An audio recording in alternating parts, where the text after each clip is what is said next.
Started. Thanks, Crystal, for joining me. I appreciate your time today. Yeah, of course. Crystal is with Service Express, an IT company in Grand Rapids area. And we've talked a little bit before about employability skills. So I thought you'd be, as a millennial, sorry to put you under the microscope on that, but as a millennial yourself, I think it'd be good to kind of get your perspective on, I guess, just employability skills and what that means to the workplace. So the first question I have for you is, what kind of struggles, especially a younger person yourself, but your observations, are you facing or seeing when it comes to interviewing or hiring, or even just the process of having younger people in the workplace today? Give us any examples that you might have. Yeah, definitely lack of communication. So like not like one during the interview process. So like I'll call intern candidates on the phone for their first like 30-minute phone interview with me. I'll ask them like, hey, how's it going? They can't even answer that. Like, can't even say hello, can't even answer like, how are you doing? Then we get into like the bulk of the conversation, and like I'm asking about their experience, which they're, say one or two words in response to. Again, like no elaboration. There's also kind of like lack of personality. Like we in our interviews don't like to just ask technical, but we like to ask like, what do you like to do in your spare time? Like we want to get to know them as a person. A lot of times they have, again, like no response or super simple, non-descriptive response, that type of thing. Then when we get people kind of into the workplace, there's a lot of like non-communication. So like if they have to take the morning off for an appointment and they don't tell anyone, and then we're kind of wondering where they are, that type of thing. Or if their hours need to change, like we're super flexible with school schedules, especially for our college students. Like college to us, like getting your schoolwork is number one, and your work here, like we're willing to be flexible so you can get that done, but we just have to know what that schedule is. So there were times where like we've had interns who were supposed to be at work at 8, they don't show up till noon, we kind of have no idea where they are in between then, that type of thing. So Wow, that's interesting. And so there was like they were scheduled and they didn't even communicate whatsoever. That's interesting. Yeah. But unfortunately, that's not the only time we've heard something like this. All right, so I did ask for a couple of examples, and so you kind of addressed what I heard was communication. I was going to ask, what skills do you find to be most lacking? So communication is one. Are there any others? Yeah, recently we've been noticing like lack of ownership. So like accountability and responsibility are in those two, like not taking initiative. There's lack of problem solving. So kind of like they look for us to give them the answers instead of kind of taking their own initiative to kind of work through the problem themselves before coming to someone else for help, just to look through what they could maybe do.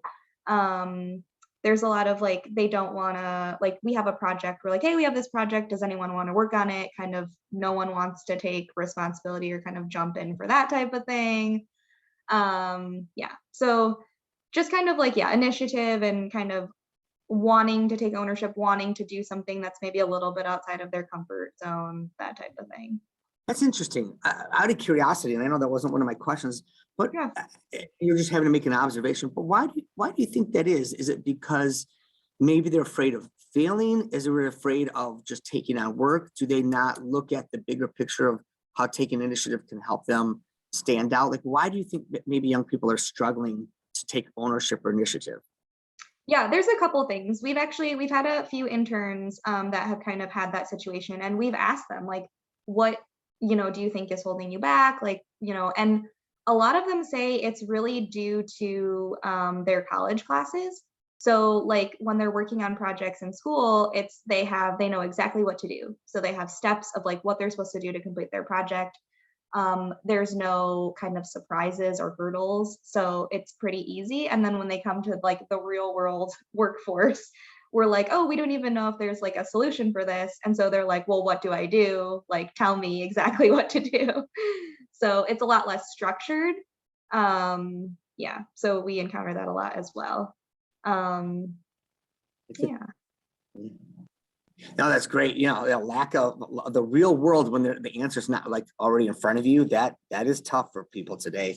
That's true. All right. So why And I guess in a way you kind of answer this one, but why do you think this is a problem, these skills, the lack of them? Like, or I should say, in other words, what specific ways has this lack of these skills impacted your organization or the people you work with? Yeah, definitely.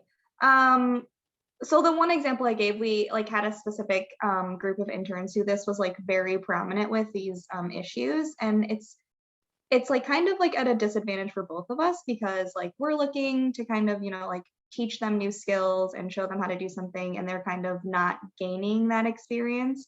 And then also like as a company, like we hire people to do obviously certain jobs, and then when those jobs aren't done, like the company lacks. So especially on our team, we're a very small team. So we're a team of 5, but we service the entire company, which is like almost a $500 million organization. And so when you have one kind of weak link, it's just like we can't afford to have one weak link at all. So we kind of have to all be doing 110% all the time. So Good point. Yeah, yeah, you can't afford to have the weak link. All right. So I guess I'm looking for maybe, and you've given some great examples, but can you provide maybe a story or an example where you were just, I guess, something that really shocked you? You mentioned like not coming in until noon when they scheduled, but I don't know, just the one thing that you could say, like, I was just shocked by their lack of career preparedness or career awareness, and self-awareness when this happened. Can you give an example of that? oh geez, yeah. I mean, yeah, probably that one where yeah, they didn't come in till noon. There were like a bunch of issues with that one. We almost had to let that person go. But yeah, yeah, lack of communication. Not a huge one is task management. So we often get a lot of students who come in who um, can't manage their own work. And so, you know, we'll have a due date. We'll be like, this is your due date. It's due in kind of 3 weeks. They kind of either procrastinate or they don't know how to do it, but don't ask for help. And then the due date comes and they have nothing to show. Like in an intern situation, that's a little bit more fixable because, you know, we know that they're going to kind of struggle with that and we kind of block out time to buffer. But in an actual job or career, like you're gonna have to manage your own tasks and make sure that you're doing work incrementally to like meet that, you know, project due date and all of that. So Sure. No, that's awesome. All right, now let's flip the script a little bit here. If you could speak to teachers or to educators, what would you say to them to try and convince them of the critical nature of making sure that students are graduating with the skills that you're just saying are lacking? mhm.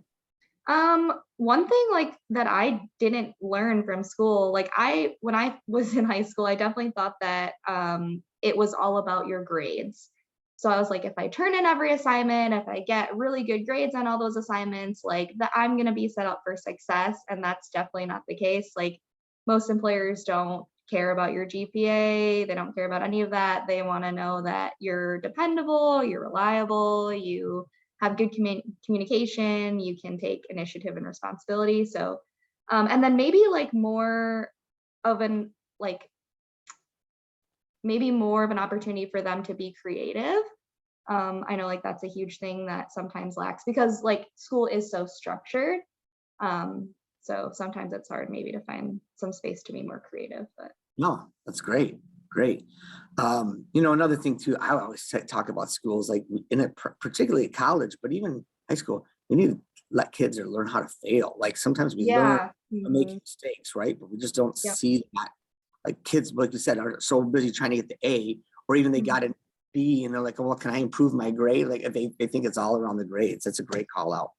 All right, so I guess maybe one more question here. Looking back on your high school self, what advice or suggestions do you have for teachers that you might say? You mentioned the community are a little bit of opportunity for creativity, but what other advice do you have for educators that might have helped better prepare you for the skills that you are required today? Mhm. Maybe to actually go and sit in an office somewhere for a day. Um, like I had no idea what a real, quote unquote, real job even looked like.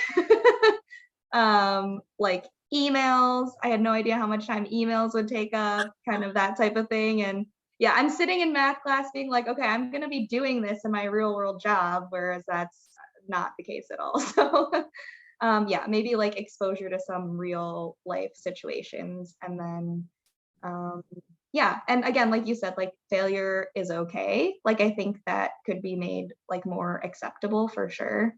I think we get that with our interns too, who, yeah, maybe they don't want to take ownership because they don't want to maybe admit that they don't know how to do something. They kind of come in there thinking like, I really have to prove myself, when it's like a totally safe space, and we almost want them, yes, to fail so that they can learn from that. Is kind of almost more valuable than them getting everything kind of right 100% of the time. So Awesome. Awesome. All right. The final question for you here, and I think I know the answer to this one, but I'm asking anyway. From a company, and I'm just going to say it, Service Express, from everything I've talked to you and several others when we brought teachers out there, it's just a really strong culture. Like you actually try to live out the things that you say, like are your values. But to a company that has a good culture, which would you say is more important to you as a company? Stronger technical skills or employability skills, or those essential skills, and why?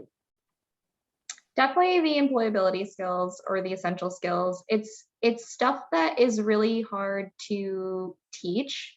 Like we were talking about multiple times, it's almost like they have to learn some of these things on their own through different areas of their life. And so, but it's really easy to teach technical skills. So we always say like hire the will, teach the skill is a common phrase. So we use that a lot at Service Express, because yeah, we can teach them a lot of technical, but some of those soft skills kind of aren't very teachable. So yeah. Hire the will, teach the skill. I've definitely heard that, and I definitely agree. That makes a lot of sense. Hey, I just want to say thank you so much. I appreciate you partnering us. Thank you to Service Express and your time. I appreciate that so much, and I'm going to stop the recording now.